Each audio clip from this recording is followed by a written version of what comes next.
ఈ రోజు మనం ధ్యానించుకునే పుస్తకము యెషయా గ్రంథం. మనము గత వారాల్లో చరిత్ర గ్రంథాలు చూసుకుంటూ వచ్చాము. చరిత్ర గ్రంథాలు, కావ్య గ్రంథాలు కూడా కంప్లీట్ అయినాయి అని బ్రదర్ చెప్పారు. సో మనము మొట్టమొదటిగా ఈ ప్రొఫెటిక్ బుక్స్ అంటే ప్రవచన గ్రంథాలు ఈ రోజు నుంచి మనము స్టార్ట్ చేసుకోబోతున్నాము. మనము గత వారాల్లో చూసినట్టుగా చరిత్ర గ్రంథాలు, తర్వాత కావ్య గ్రంథాలు, తర్వాత ప్రవచన గ్రంథాలు. అంటే ఈ ప్రవచన గ్రంథాలు ఎప్పుడు రాయబడినాయి అంటే మనకి హిస్టారికల్ బుక్స్ అంటే చరిత్ర గ్రంథాల్లో రాజుల పరిపాలన కాలంలో ఈ ప్రవచనాలు ప్రవక్తలు ప్రవచించినట్లుగా మనం చూస్తాం. ముఖ్యంగా మనం చూసుకుంటే గనక 17 ప్రవచన గ్రంథాలు ఉన్నట్లుగా మనం చూస్తాం. అందులో 5 పెద్ద ప్రవక్తలు, 12 చిన్న ప్రవక్తలుగా మనం విభజించుకుంటాం. అంటే 5 మేజర్ ప్రొఫెట్స్ మరియు 12 మైనర్ ప్రొఫెట్స్ గా మనం దాన్ని చూసుకుంటాం.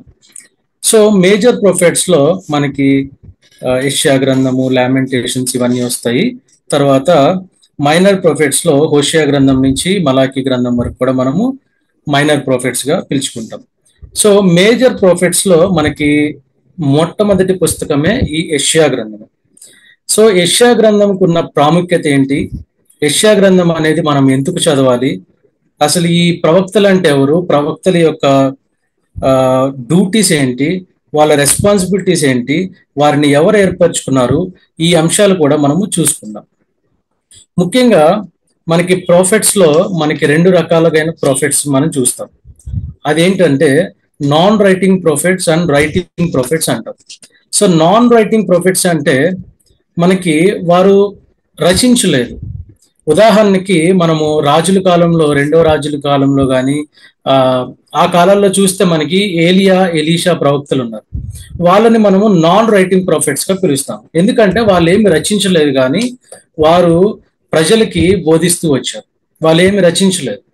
కానీ ఈ యెషయా గ్రంథం కానీ మిగతా ప్రవచన గ్రంథాలు అంటే 5 చిన్న ప్రవక్తలు, 5 పెద్ద ప్రవక్తలు, 12 చిన్న ప్రవక్తలు, వీరందరూ కూడా రాసిన ప్రవక్తలు. అంటే వాళ్ళు రచించి వారి మెసేజెస్ ని రాసి కావ్యంగా రాసి కొన్ని ప్రవచనాలు రాసి, కొన్ని ఆజ్ఞలు లేదంటే దేవుడి నుంచి వచ్చిన కళలు కానీ ఇవన్నీ వాళ్ళు స్వయంగా వాళ్ళు రచించడం చేత వాళ్ళు రైటింగ్ ప్రొఫెట్స్ అంటాం. ఇది ముఖ్యంగా మనం గుర్తుపెట్టుకోవాల్సిన విషయం, writing prophets and non writing prophets. అదేవిధంగా ఎప్పుడైనా మనము ఈ బైబిల్ చదువుకునేటప్పుడు మనము ఎట్లయితే హిస్టారికల్ బుక్స్ ని, కావ్య గ్రంథాలని, ప్రాఫిటికల్ బుక్స్ ని మనం విభజించుకొని చదువుకుంటున్నామో, ముఖ్యంగా ఈ ప్రవచన గ్రంథాలు చదువుకునేటప్పుడు ఎప్పుడన్నా మనం ఒక విషయం జ్ఞాపకం చేసుకోవాలి. అదేంటంటే చెరకు ముందు జరిగినదా, చెరలో జరిగినదా, చెర తరువాత జరిగినదా అనే విషయాన్ని ముఖ్యంగా మనం గమనించాలి. ఎందుకంటే చెరకి ముందు అంటే అష్షూరియులు ఇజ్రాయెల్ ప్రజల్ని చెరకు తీసుకెళ్ళిపోవటము, తర్వాత బబులోనీయులు ఈ యూదా వారిని చెరకు తీసుకొని పోవటం కూడా మనం చూస్తాం. ముందుగా మనకి సౌలు నుంచి పరిపాలన, తర్వాత దావీదు పరిపాలన, తర్వాత సొలొమోను పరిపాలన. సొలొమోను పరిపాలన తర్వాత ఈ 3 రాజుల పరిపాలనలో మనకి ఐక్య రాజ్యంగా ఉంది. అంటే ఇజ్రాయెల్ ప్రజలందరూ అంటే 12 గోత్రాల ప్రజలు కూడా కలిసి ఉన్నారు. కానీ ఎప్పుడైతే సొలొమోను చనిపోయిన తర్వాత, యెరోబాము వచ్చిన తర్వాత వీరందరూ కూడా ఈ ప్రజలందరినీ కూడా తప్పుదోవలో పట్టించేసి వారు అన్య దేవతలు పూజించేలాగా ఈ రాజులు ప్రవర్తించడం చేత రాజ్యం అనేది 2 ముక్కలుగా చీలిపోయినట్లు మనం గత వారాల్లో చూసాం. అదే సౌత్ ఇజ్రాయెల్, నార్త్ ఇజ్రాయెల్ గా మనం పిలుచుకుంటాం. అంటే దక్షిణ ఇజ్రాయెల్, ఉత్తర ఇజ్రాయెల్. ఉత్తర ఇజ్రాయెల్ ని మనము సమరియా ప్రాంతం అంటే రాజధానిగా సమరియా ప్రాంతం ఉంది, దాని ఇజ్రాయెల్ గా మనం పిలుచుకున్నాం. అదేవిధంగా సౌతర్న్ ఇజ్రాయెల్ అంటే దక్షిణ ఇజ్రాయెల్ మనం యూదా రాజ్యంగా చూసుకున్నాం. యూదా రాజ్యానికి రాజధాని ఏదంటే యెరూషలేం. ముఖ్యంగా ఇది మనకు గుర్తుంచుకోవాల్సిన విషయం. సో ముఖ్యంగా మనం తెలుసుకోవాల్సింది, ఏ ప్రవక్త గ్రంథమైనా మనం చదివినప్పుడు ఈ ప్రవక్త గ్రంథము, ఈ గ్రంథం ఎప్పుడు రచించబడింది, చెరకి వెళ్ళక ముందా, చెరలోనా, చెర తర్వాతనా మనం తెలుసుకోవాలి.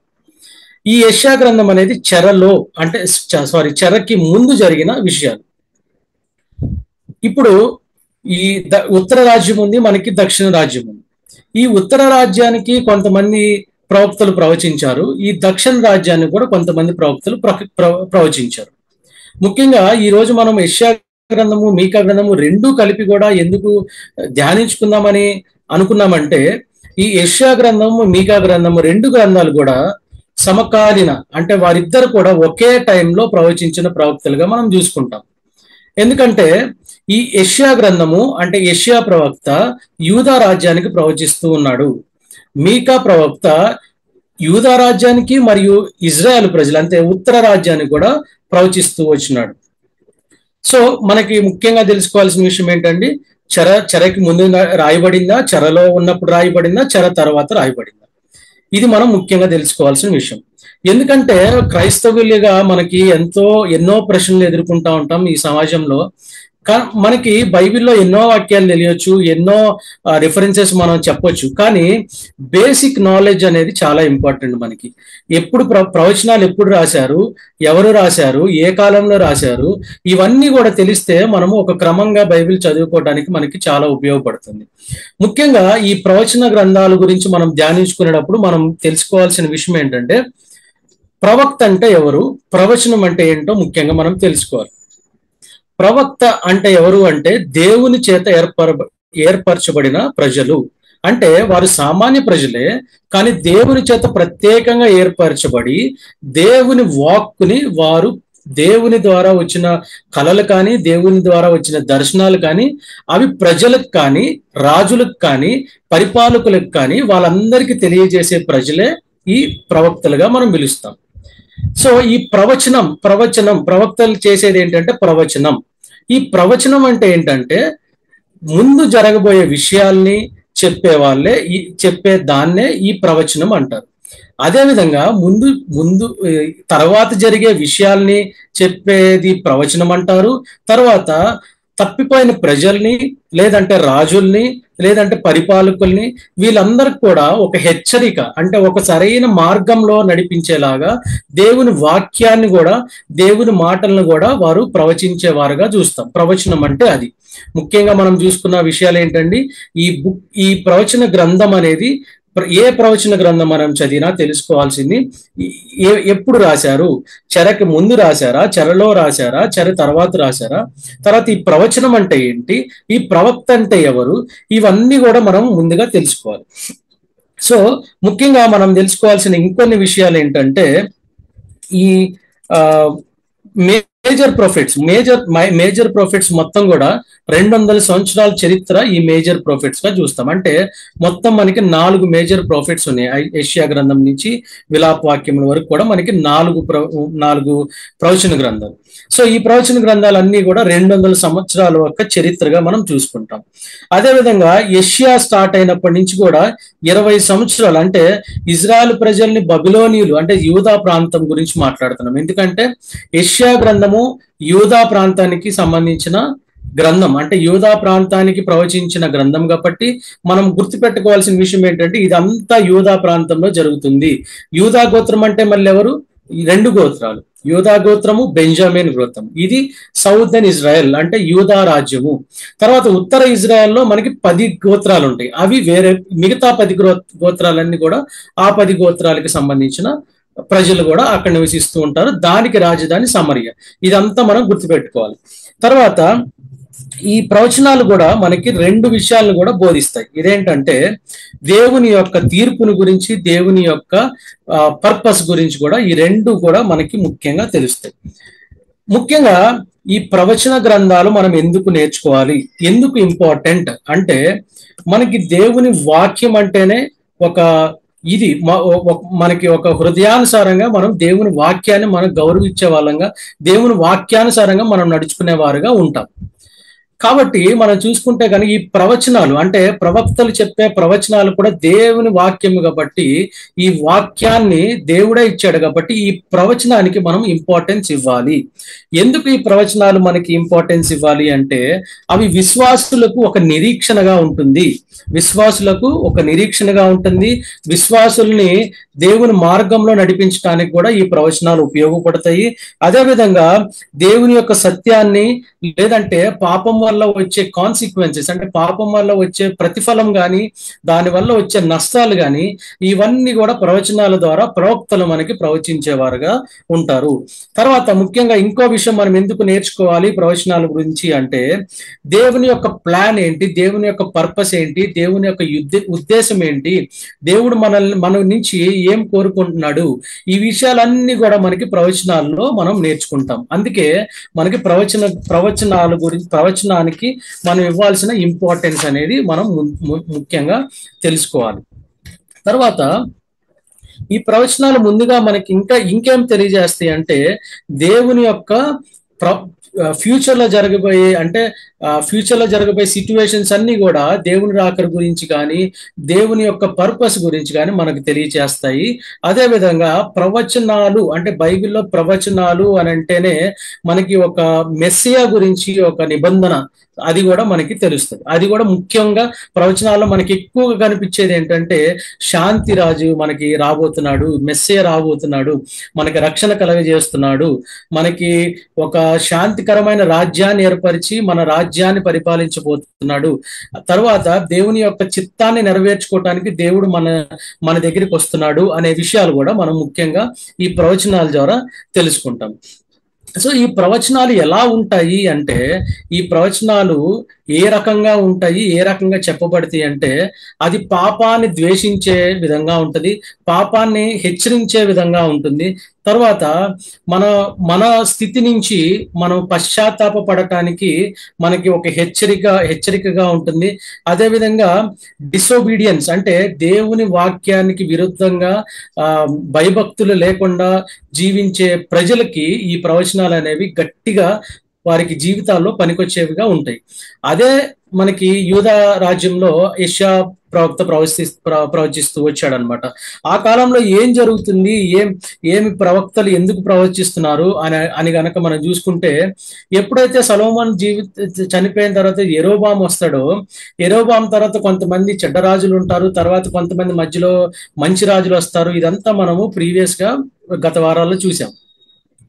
ఈ చెడ్డ రాజుల కాలం ఏం జరుగుతుందంటే, యూదా ప్రజల్ని దేవుడు ఐగుప్తు దేశం నుంచి తీసుకొచ్చింది ఎందుకంటే ప్రత్యేకపరచడానికి, కానాను దేశానికి నడిపించి యెరూషలేం ప్రాంతాన్ని వారికి ఇచ్చి దాని స్వాస్థ్యం చేసుకోమని ఇచ్చి అక్కడ అన్య దేవతల నుంచి దేవుడు విడిపించాడు. వీళ్ళు ఏం చేస్తూ వచ్చారంటే, ఇజ్రాయెల్ ప్రజలు అదే అన్య దేవతల్ని మళ్ళీ పూజిస్తూ వస్తున్నారు. అందువలన ఇక్కడ ఏం జరుగుతుందంటే, ఇజ్రాయెల్ ప్రజలు తప్పిపోతూ వస్తున్నారు. ప్రతిసారి దేవుడు వాళ్ళని విమోచిస్తున్నాడు, తప్పిపోతున్నారు. సో అదే విషయాన్ని కూడా ఈ ప్రవచన గ్రంథాల్లో మనం చూస్తూ వస్తున్నాం అనమాట.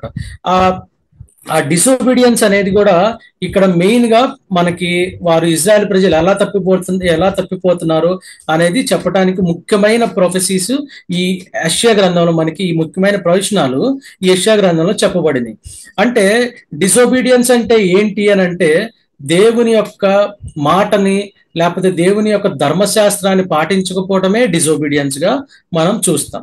ఆ తర్వాత మనకి యెషయా గ్రంథంలో చూస్తే చాలా ప్రవచనాలకు కూడా మనకి చాలా ఇంపార్టెన్స్ వచ్చే ప్రవచనాలుగా మనం చూస్తాం. అవి కూడా మనం చూసుకున్నాం.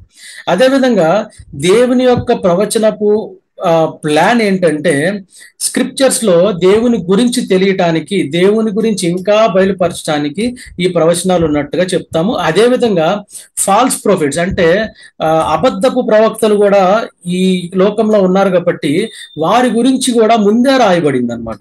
అబద్ధ ప్రవక్తలు వస్తారు, ఇలా చెప్తారు అనే వాటిని గురించి కూడా మనకు ముందే రాయబడినట్లుగా మనం చూస్తాము. సో ఈ అబద్ధ ప్రవక్తల గురించి మనము ఒక వచనం చదువుకుంటే గనక, ద్వితీయోపదేశ కాండము 18వ అధ్యాయము మనకి 22 నుంచి అంటే 18వ వచనము అధ్యాయము 16 నుంచి 22 వరకు చూస్తే, నేను చదువుతాను, ఒకసారి వినండి. 16వ అధ్యాయము చూడండి, మధ్యలో నుంచి చదువుతాను. నా వంటి ప్రవక్తను నీ సహోదరులలో నీ కొరకు పుట్టించును, ఆయన మాట నీవు వినవలెను అని ప్రవక్తల యొక్క ఇంపార్టెన్స్ ని ఈ ద్వితీయోపదేశ కాండంలో ముందే రాయబడింది. అదేవిధంగా 18 చూడండి, వారి సహోదరులలో నుండి నీ వంటి ప్రవక్తను వారి కొరకు పుట్టించెదను, అతని నోట నా మాటలు నుంచుదును, నేను అతనికి ఆజ్ఞాపించినది యావత్తును అతడు వారితో చెప్పాను. అంటే ఇక్కడ ఏంటండి, దేవుడు చెప్తున్నాడు అనమాట, ప్రవక్తలని నేను పంపిస్తాను, వారు నా మాట చెప్తారు ప్రజలకి అని చెప్పేసి ఇక్కడ చెప్తున్నారు అనమాట. 19వ వచనము, అతడు నా నామమున చెప్పు నా మాటలను వినని వానిని దాని గూర్చి విచారణ చేసేదను. అంతేకాదు, ఏ ప్రవక్తయు అహంకారము పూని నేను చెప్పుమని తనకు ఆజ్ఞాపించని మాటను నా నామమున చెప్పును, ఇతర దేవతల నామమున చెప్పును, ఆ ప్రవక్తను చావవలెను. అంటే ఇక్కడ అభక్త ప్రవక్తల గురించి చెప్తున్నాడు దేవుడు. అంటే నా నామమున కాకుండా, నేను చెప్పమన్న మాటలు కాకుండా వేరే దేవుని నామంలో, అంటే వేరే దేవతల నామంలో చెప్పిన యెడల ఆ ప్రవక్త చావవలెను అనేది ఇక్కడ స్పష్టంగా రాయబడింది. అదేవిధంగా 22వ అధ్యాయంలో వచనంలో చూస్తే, ప్రవక్త యెహోవా నామమున చెప్పినప్పుడు ఆ మాట జరగకపోయిన ఎడల, ఎన్నడూనూ నెరవేరకపోయిన ఎడల అది యెహోవా చెప్పిన మాట కాదు, ఆ ప్రవక్త అహంకారము చేతనే దాని చెప్పెను గనుక దానికి భయపడొద్దు, అంటే భయపడవద్దు అని రాసింది. అంటే ఇక్కడ ఏం చెప్తున్నాడంటే దేవుడు, ప్రవక్తలు అనేవారు ఎవరు, మంచి ప్రవక్తలు ఎవరు, చెడ్డ ప్రవక్తలు ఎవరు, అబద్ధపు ప్రవక్తలు ఎవరు, ఏ ప్రవక్త ఎలా చెప్తాడు, ఏ ప్రవక్త మంచి ప్రవక్త ఎలా చెప్తాడు, ఏ దేవుని నామంలో నా నామంలో చెప్తాడు అనేది ఇక్కడ రాసింది. తర్వాత చివరి వచనంలో ఏం రాసిందంటే, ఎవరైనా ఏదన్నా ప్రవచనం చేసి అది నెరవేరకపోయిన ఎడల అది తన అహంకారంతో చెప్పిన మాటే అని మీరు గ్రహించండి, దాని గురించి మీరు భయపడొద్దు అనేది స్పష్టంగా దేవుడు మనకిచ్చే నిరీక్షణ. అంటే ఈ ప్రవచనాల ద్వారా దేవుడు మనకి ఏం చెప్తున్నాడంటే మంచి చెప్తున్నాడు, అదే విధంగా మనల్ని అలర్ట్ చేస్తున్నాడు. అంటే అబద్ధ ప్రవక్తలు, అబద్ధ బోధల గురించి కూడా మీరు వినొద్దు అనేది కూడా దేవుడు స్పష్టంగా మనకి చెప్తున్నాడు అనమాట. అదే విధంగా మనకి 4 విషయాల్లో కూడా ఈ ప్రవచన గ్రంథాలు, ఈ మొత్తం బైబిల్లో కూడా 4 విషయాలు మెయిన్ గా మనం చూసుకోవచ్చు. Spiritual conditions of the days, అంటే ఆత్మీయంగా ఇజ్రాయెల్ ప్రజలు ఎలా ఉన్నారు దాని గురించి బోధిస్తుంది. తర్వాత బబిలోను ప్రాంతంలో వారు చెరకి తీసుకెళ్లిపోయినప్పుడు దాని గురించి రాయబడుతుంది. తర్వాత అదేవిధంగా యెషయా గ్రంథంలో క్రీస్తు మొదటి రాకడ గురించి,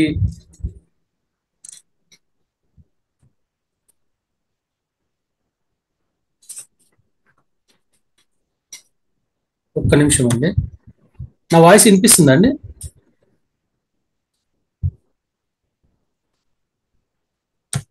వినిపిస్తుందండి, వినిపిస్తుందండి క్లియర్ గా?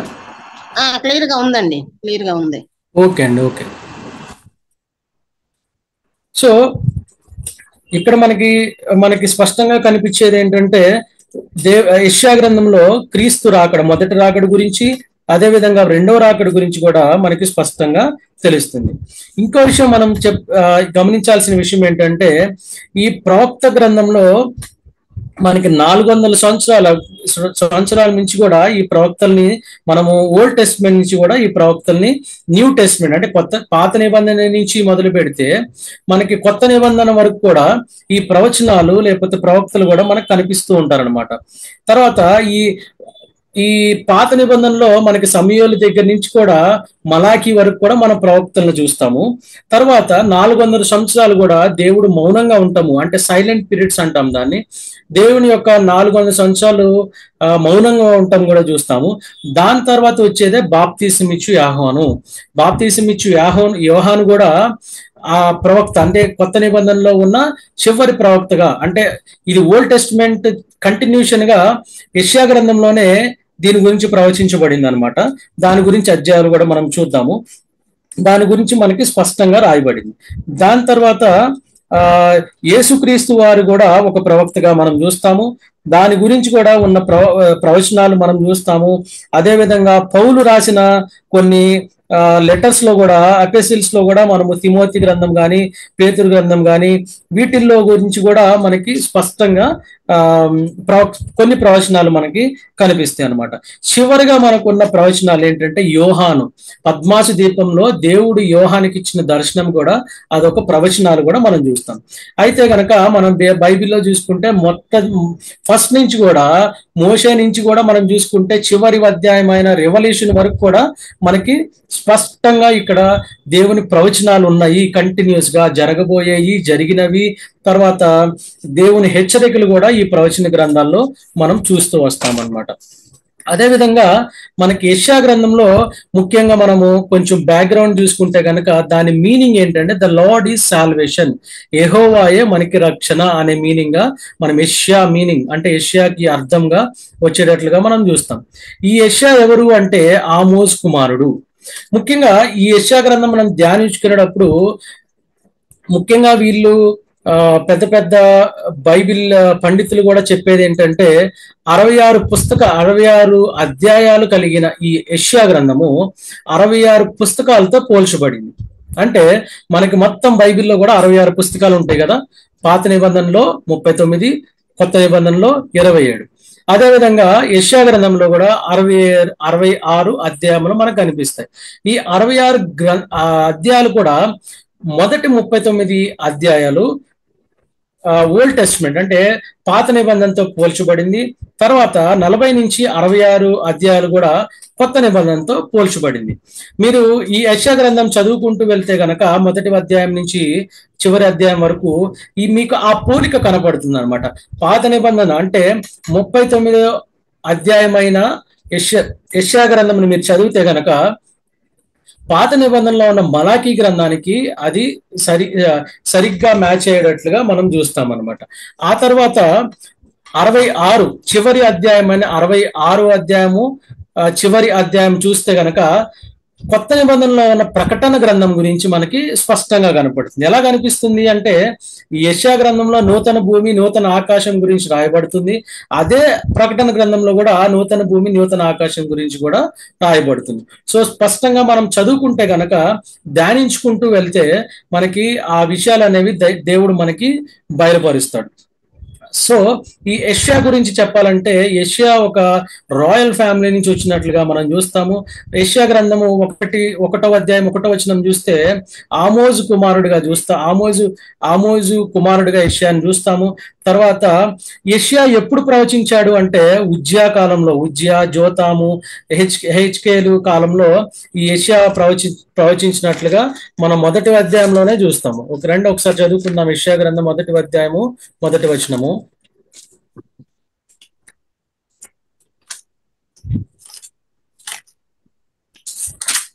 ముఖ్యంగా మనము ఏ ప్రవచన గ్రంథమైనా చదువుకునేటప్పుడు మనం చెప్పుకున్నాం కదా ఎప్పుడు రాశారనేది ఇంపార్టెంట్ అని. అదేవిధంగా ఇంకోటి ఇంపార్టెంట్ విషయం ఏంటంటే ఏ రాజుల కాలంలో పరిపాలించారో కూడా మనం తెలుసుకోవాలి.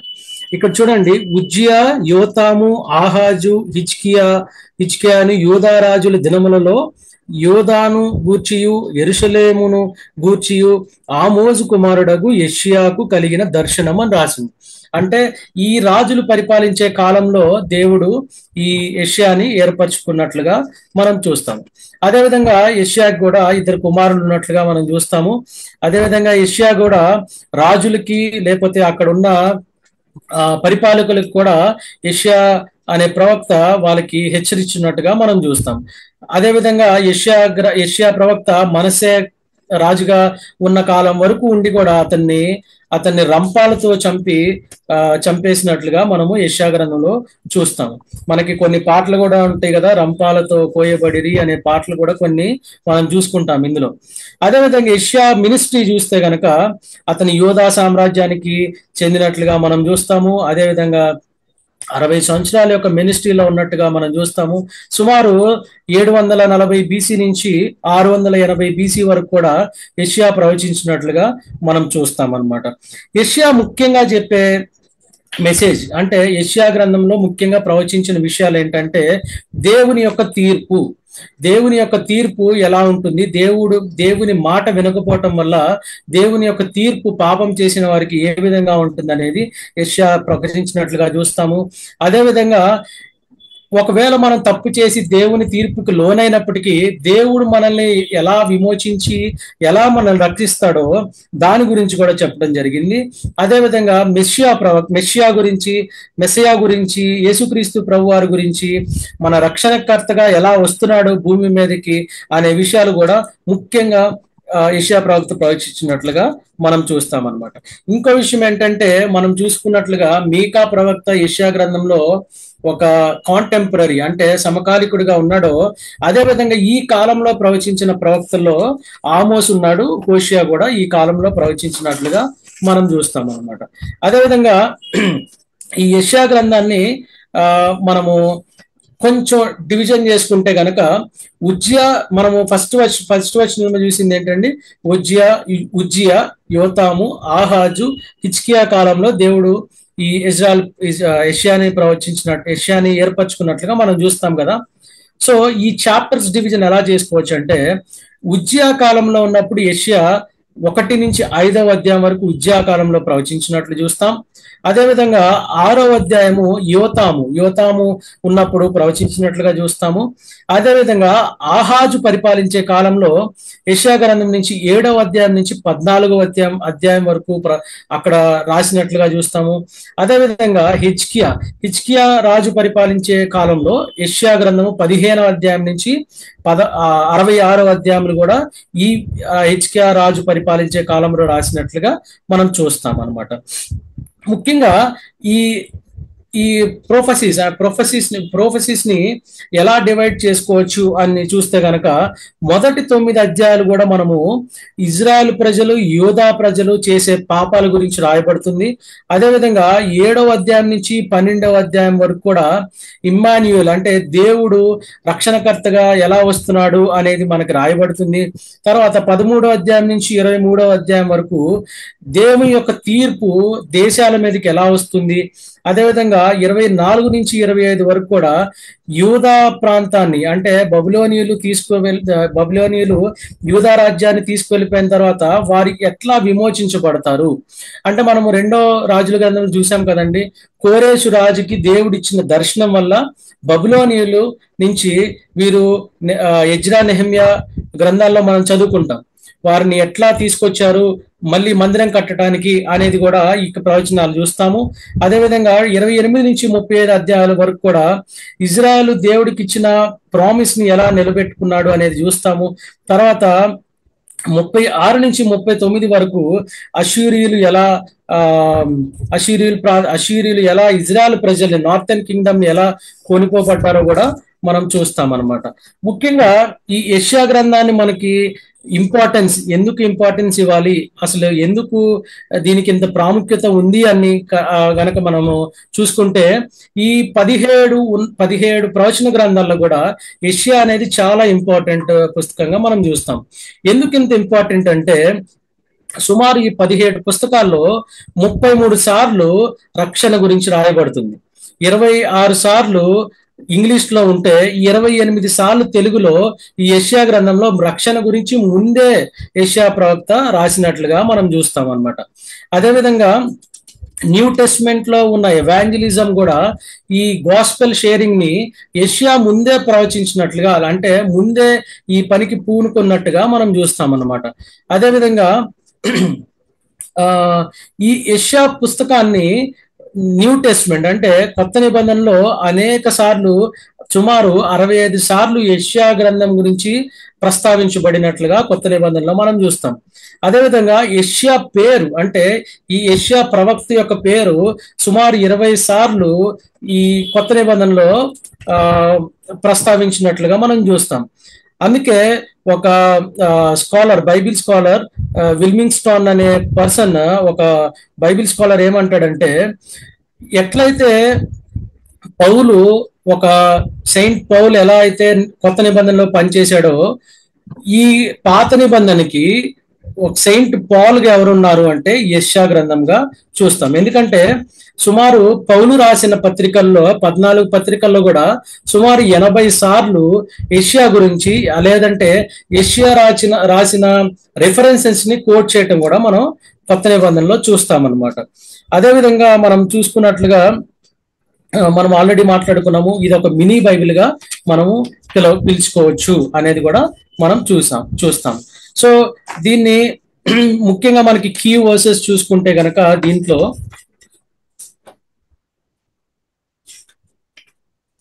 యెషయా గ్రంథము 1వ అధ్యాయము 18వ వచనం చూడండి ఒకసారి. యెహోవా ఈ మాట సెలవిచ్చుచున్నాడు, రండి మన వివాదము తీర్చుకొందుము.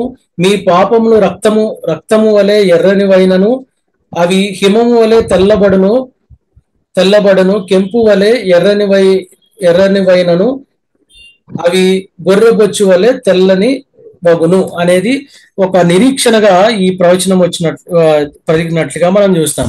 అదేవిధంగా యెషయా గ్రంథము 9వ అధ్యాయము 6వ వచనం చూద్దాం. 9వ వచనము 6వ వచనము. ఏలయనగా మనకు శిశువు పుట్టెను, మనకు కుమారుడు అనుగ్రహింపబడెను, ఆయన భుజము మీద రాజ్యభారం ఉండును. ఆశ్చర్యకరుడు, ఆలోచనకర్త, బలవంతుడైన దేవుడు, నిత్యుడగు తండ్రి, సమాధానకర్తయగు అధిపతి అని అతనికి పేరు పెట్టబడును అనేది ఇక్కడ స్పష్టంగా యేసుక్రీస్తు ప్రభు వారి గురించి కూడా మనకి రాసినట్లుగా చూస్తాం అన్నమాట. సో ఇవన్నీ కూడా మనము తెలుసుకొని ఈ యెషయా గ్రంథాన్ని చదివితే గనక మనకి చాలా దైవికంగా కానీ వాక్యానుసారంగా కానీ దేవుని యొక్క ప్రవచనము నెరవేర్పు కానీ ఇవన్నీ కూడా మనం స్పష్టంగా నేర్చుకోవచ్చు. అదేవిధంగా కొత్త నిబంధనలో ఈ యెషయా గ్రంథం గురించి కొన్ని వచనాలు రాయబడినని మనం మాట్లాడుకున్నాం కదా, అవి చూద్దాం రండి. మత్తయి సువార్త 1వ అధ్యాయము 23వ వచనం చూడండి ఒకసారి. మత్తయి సువార్త 1వ అధ్యాయము 23వ వచనము.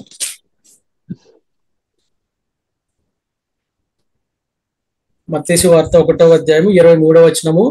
అని ప్రభువు తన ప్రవక్త ద్వారా పలికిన మాట నెరవేరునట్లు ఇదంతయు జరిగెను. ఇమ్మానుయేలును పేరునకు భాషాంతరమున దేవుడు మనకు తోడని అర్థము అనేది ఇక్కడ మనకి స్పష్టంగా ఒక రిఫరెన్స్ ఉంది. అదేవిధంగా ఈ రిఫరెన్స్ మనకి ఎక్కడ రాయబడింది యెషయా గ్రంథంలో అని చూస్తే గనక చూడండి. యెషయా గ్రంథము 7వ అధ్యాయము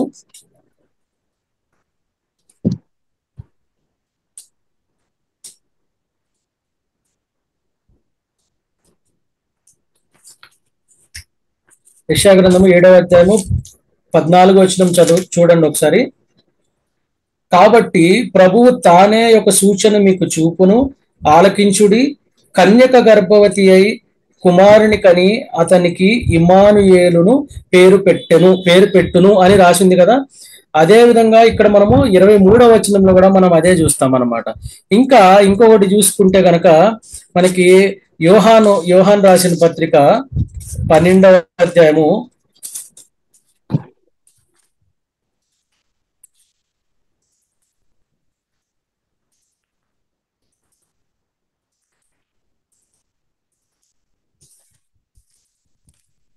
'ఎవరైనా చదువుతారండి ఒకసారి ఓపెన్ చేస్తే? యోహాన్ రాసిన పత్రిక 12వ అధ్యాయము 38 చదవండి.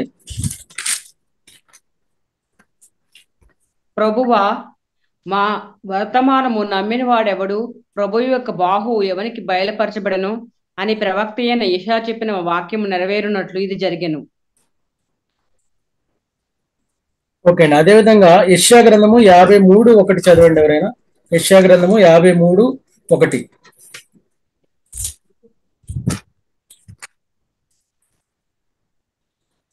మేము తెలియజేసిన సమాచారము ఎవడు నమ్మెను? యెహోవా బాహువు ఎవనికి బయలుపరచబడను. ఇక్కడ స్పష్టంగా దేవుని గురించి చెప్తున్నట్లుగా మనం చూస్తామండి. ఇంకా చాలా ప్రవచనాలు కూడా దేవుడు ఈ యెషయా ప్రవక్త ద్వారా ప్రవచించటము, అదే విషయాలు కూడా కొన్ని నెరవేరినట్లుగా మనం చూస్తాము. కొన్ని లిస్ట్ ఉన్నదండి, అది మీకు మీటింగ్ తర్వాత మీకు షేర్ చేస్తాను. ఖచ్చితంగా చదువుకోండి అది. ఎందుకంటే కొన్ని ప్రవచనాలు నెరవేరబడినాయి, కొన్ని ప్రవచనాలు ఇంకా నెరవేర్చబడాలి.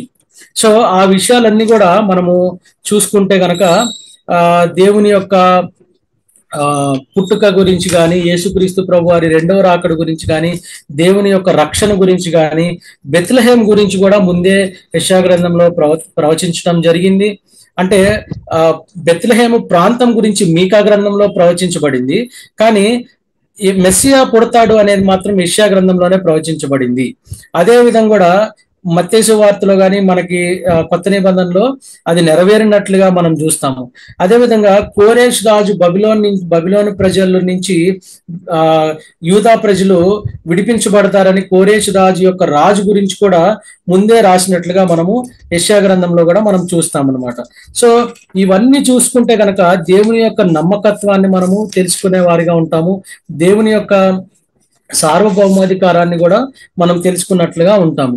సో ఈ ప్రవచనాల్లో కూడా మనకి చాలా రకమైన ప్రవచనాలు ఉంటాయి. అంటే యేసుక్రీస్తు ప్రభు వారి గురించి ప్రవచనాలు, అదేవిధంగా తీర్పు గురించి ప్రవచనాలు, అదేవిధంగా న్యాయ తీర్పు అంటే సోషల్ జస్టిస్ గురించి ఉన్న ప్రవచనాలు, అదేవిధంగా రిడెంప్షన్ విడిపించడం, దేవుడు విడిపించే గురించి ప్రవచనాలు, అదేవిధంగా యూనివర్సల్ పీస్ అంటే సమాధానకర్తగా దేవుడు వస్తున్నాడు కదా ఆ విషయం గురించి ప్రవచనాలు, ఇవన్నీ కూడా యెషయా గ్రంథంలో స్పష్టంగా దేవుడు మనకి తెలియజేసినట్లుగా మనం చూస్తామన్నమాట. అదే మనము స్పష్టంగా ఒక్కొక్క అధ్యాయం కూడా మనం చదువుకుంటూ ఉంటే గనక ఈ ఒక్క అధ్యాయాలు అంటే ఈ యొక్క ప్రవచన గ్రంథం ఒక్కటి చదువుకుంటే మనకి సుమారు ఆల్మోస్ట్ బైబిల్ అంతా మనకి అవగాహన కలిగినట్లుగా మనకు ఉంటుంది అనమాట. సో ఈ ప్రవచనాల గురించి, ఈ ప్రవచనాల ఇంపార్టెన్స్ గురించి మనం ఏ చిన్న ప్రవచనం కూడా తీసి పారేయటానికి వీల్లేదు. ఎందుకంటే మనము దేవుడు మనకి ఇచ్చిన వాక్యాన్ని నిలబెట్టుకునే దేవుడు. అంటే అబ్రహాముకి ఇచ్చిన వాగ్దానాలు నెరవేర్చాడు, యాకోబుకి ఇచ్చిన వాగ్దానాలు కానీ ఇజ్రాయెల్ ప్రజలకు ఇచ్చిన వాగ్దానాలు ఎలా అయితే దేవుడు నెరవేరుస్తూ వస్తున్నాడో మన జీవితాల్లో కూడా మన అనుదిన బైబిల్ పఠనంలో కానీ బైబిల్ ధ్యానంలో కానీ దేవుడు మనకి ఇచ్చే వాక్యాల్ని మనం ప్రవచనాలుగా తీసుకొని దేవుడు మనతో ప్రవచనాల ద్వారా మాట్లాడొచ్చు, వాక్యం ద్వారా మాట్లాడొచ్చు. కానీ దేవుడు మాట ఇచ్చాడంటే గనక దేవుడు మన జీవితాల్లో ఆ ప్రవచనాల్ని నెరవేర్చేవాడుగా ఉన్నాడని మనం సత్యాన్ని గ్రహించుకొని ఉండాలి. అదేవిధంగా ఈ యెషయా గ్రంథం చూస్తే గనక దేవుడు నమ్మకంగా ఇజ్రాయెల్ ప్రజల పట్ల ఒక్కొక్క ప్రవచనాన్ని ఎలా నెరవేరుస్తూ వస్తున్నాడో స్పష్టంగా మనకి తెలియజేసే ఈ పుస్తకమే ఈ యెషయా గ్రంథం. సో ఈ కొద్ది మాటల్ని దేవుడు దీవించును గాక. ఆమేన్. ఆంటీ ప్రేయర్ చేస్తారా ఆంటీ?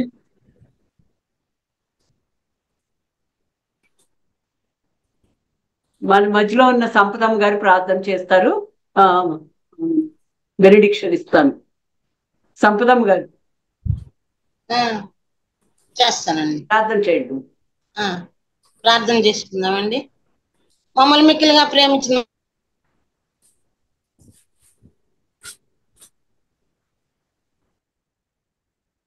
వాయిస్ రావట్లేదమ్మా.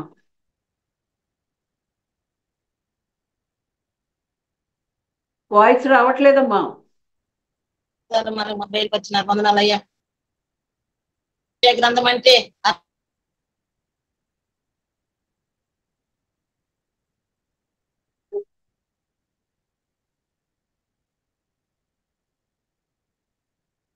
సిగ్నల్స్ ప్రాబ్లం ఏమో.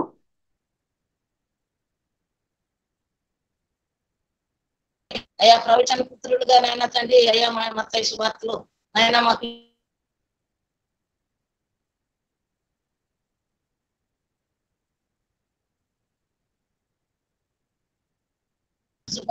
వాయిస్ రావట్లేదు అండి. వినపడతలేదా? లేదు వినపడట్లే. ఇప్పుడు చేయండి. సిస్టర్ గారండి వినిపిస్తుందా? ఇప్పుడు వినపడుతుంది. తండ్రి 53 అధ్యాయంలో నాయన ఉన్న సారాంశాన్ని మాకు చూపించినారయ్యా. లేత మొక్క వల్లే ఎండిన భూమిలో ఎదిగిన మొక్క వల్లే మా కొరకు నాయన అయ్యా తండ్రి నాయన మీరు అయినారయ్యా. నిశ్చయంగా మా రోగాలను భరించినారు, మా వ్యసనాలను వహించినారయ్యా. ఆశ్చర్యకరుడుగా, ఆలోచనకర్తగా, బలవంతుడైన దేవుడుగా, నిశ్చిత తండ్రిగా ఈ లోకానికి వచ్చి నాయన రక్తంలో మురికిలో పొరలాడుతున్న మమ్మల్ని నాయన కడిగి శుద్ధీకరించినారయ్యా. మా పాపం కెంపు వల్ల ఎర్రగా ఉన్నప్పుడు వాటిని హిమ వల్లే తెల్లగా చేసినారయ్యా. అయ్యా తండ్రి యెషయా గ్రంథం 1వ అధ్యాయంలో నాయన మీరు చెప్పిన రీతిగా క్షారం వేసి మా పాపాలన్నింటినీ తొలగించి వేసినారయ్యా. ఈ విధంగా నాయన తండ్రి ఎన్నో నాయన తల్లిలా లాలించినారు, తండ్రిలా ప్రేమించినారు నాయన. ఎంతగానో నాయన తండ్రి ప్రకటన గ్రంథంలో ఉన్న వచనాలు కూడా నాయన మాకు బయలుపరిచినారు. వందనాలు నాయన తండ్రి. ఎంత నాయన చక్కని నాయన ఈ యొక్క మినీ బైబుల్ మాకు ఇచ్చినారు అయ్యా. వందనాలయ్యా. ప్రతి దినం నాయన ఈ యొక్క నాయన అయా యెషయా గ్రంథాన్ని చదువుకొని నాయన ఆత్మీయంగా మేము బలం పొందుకుంటూ నీ కృప దయచేయండి దేవా. అయాలేమో వెలుగు వచ్చినది తేజరిల్లమని చెప్తున్నావయ్యా. వందనాలు. రక్షణ వస్త్రం, నీతి వస్త్రం నాయన ఇచ్చినారయ్యా. ఆయన మాకు వెలుగుని ఇచ్చినారయ్యా. ఎన్నో ఎన్నో నాయన తండ్రి అయా పరిశుద్ధ వాక్కులు నాయన తండ్రి, నీతి సూర్యుడు నాయన మాకు అయా తండ్రి నాయన ఉదయించినట్లు చేస్తున్నారయ్యా. రక్షణ దీపంగా ఇచ్చినావయ్యా. ఎన్నో ఎన్నో అంశాలు నాయన ఈ యొక్క గ్రంథం ద్వారా మాకు బయలుపరిచినారు. శామ్ గారి ద్వారా నాయన తండ్రి ఎన్నో నాయన తండ్రి ప్రవచన వాక్కులు నెరవేర్పు నాయన జరిగించినారు. వందనాలు, స్తోత్రాలు నాయన. అయా తండ్రి నాయన ఏ యోతం రాజు గ్రంథం నాయన ఏ రాజుల గ్రంథంలో ఏ రాజులు ఆయా పరిపాలన తండ్రి నాయన ఈ యొక్క నాయన గ్రంథం రాయబడినదో మాకు తెలియజేస్తున్నారు. వందనాలయ్యా.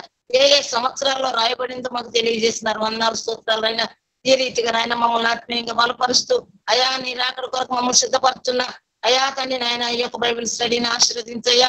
ప్రయాసపడుతున్న ప్రతి బిడ్డను ఆశీర్వదించయ్యా. విని వారికి మేలు కలిగినట్లు అయా తండ్రి మీరు మీ సత్యవాక్యం మాకు వినిపింప చేస్తున్నారయ్యా. వందనాలయ్యా. మా ఆత్మను సేద తీరుస్తున్నారు. వందనాలయ్యా. అయా నిత్య రక్షణ కొరకు సిద్ధపట్టుకు నాయన మీరు ఇస్తున్న ఈ సమయానికే వందనాలు, స్తోత్రాలు నాయన తండ్రి. అయా కూడి వచ్చిన ప్రతి ఒక్క బిడ్డ పైన మెండైన జీవం కుమ్మరించయ్యా. అయా శాంతకుమార్ గారికి మంచి ఆరోగ్యం బలం దయచింది. అయా నీ సేవలో ఘనంగా వాడుకోవచ్చండి. అయా తండ్రి నాయన రేపు ఆదివారం పరిశుద్ధ దినం, ప్రభు దినం. అయా తండ్రి ఈ యొక్క నాయన తండ్రి విశ్రాంతి దినం గురించి కూడా ఎంతగానో నాయన పరిశుద్ధ గ్రంథంలో రాసినారు. వందనాలు, స్తోత్రాలు నాయన. అటు పరిశుద్ధ దినమును నాయన పరిశుద్ధంగా ఆచరించుటకు మీ పునరుద్ధాన దినాన్ని ఘనంగా ఆచరించుటకు మమ్మల్ని సిద్ధపరచమని ఈ చిన్న దిన ప్రార్థన సంధికి చేర్చుకోమని అయా ప్రయాసపడుతున్న ప్రతి కొత్త బిడ్డని ఆశీర్వదించి దీవించి సర్వ సమృద్ధి దయచేయమని యేసు నామమున పెట్టుకుంటున్నాం తండ్రి. ఆమేన్. మన తండ్రి అయిన దేవుని నుండి కుమారుడైన యేసు క్రీస్తు కృపయు పరిశుద్ధాత్మ సహవాసము ఇప్పుడును ఎల్లప్పుడును సార్వత్రిక సంఘమునకు సకల పరిశుద్ధులకు మనకందరికి సదాకాలము తోడై ఉండును గాక. ఆమేన్. ఆమేన్. ఆమేన్. ప్రైజ్ ది లార్డ్ అండి అందరికి. ప్రైజ్ లార్డ్ అండి. Praise Lord. ప్రైజ్ లార్డ్ అండి.